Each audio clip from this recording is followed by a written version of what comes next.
So hello guys and welcome back to our channel Marathi mini vlog. तर आज आपण बनवणार आहोत मसाले भात, ते पण चुलीवरचं, कारण की मी आली आहे गावाला. तर इथे एका साईडला मी कांदे कापत होती आणि त्या एका साईडला चूल पेटवत होती. त्यानंतर तिने तेल टाकलं, मग टाकला कांदा आणि आम्ही तिघं जण होतो आणि आम्ही दोघीच काम करत होतो. एकाला फक्त ठेवलं होतं पाणी आण, हे आण, ते आण. मग त्यात टाकलं जिरं आणि मग मी टोमॅटोज पण असे उभे उभे चिरून घेतले, पण ते पण टाकले त्याच्यामध्ये. आणि मग सगळं एकदम टोमॅटो वगैरे गाळल्यानंतर इथं खोबरं आणि अद्रक लसूणची पेस्ट ते पूर्ण वाटण केलं होतं ते टाकलं.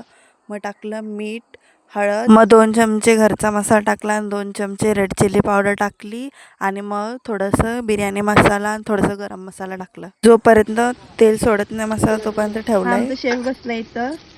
याचा राईट हँड मी आणि हा लेफ्ट हँड आहे, जो काहीच काम नाही करत आहे. हे बघा तुम्हाला सांगतोय लेफ्ट. मग याच्यात टाकले खूप सारे फ्रोझन मटर आणि ते टाकून नीट मिक्स करून घेतलं आणि मग ह्याच्यात पाणी टाकून एक उकळी येईपर्यंत झाकून ठेवायचे. मग टाका कोथिंबीर. 40 चमचे ठेवायचे.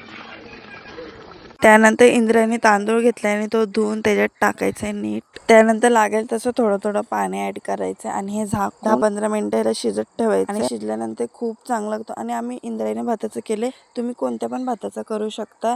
आणि त्यानंतर खायला घेतलं आणि मग मी थोडंसं दही पण घेतलं, त्यात साखर टाकली, मला दही आवडत नाही आंबट आंबट. त्यानंतर बघा किती भारी दिसतं आणि खायला तो खूप टेस्ट लागत होतं. सगळ्यात पहिले मी खाल्लं, मला एवढं आवडलं. त्यानंतर दोघे जी हेल्प करत होते थोडं थोडं त्यांनी पण खाल्लं. आणि तुम्हाला व्हिडिओ आवडला असेल तर लाईक, शेअर, कॉमेंट, सबस्क्राईब करा. Okay, bye.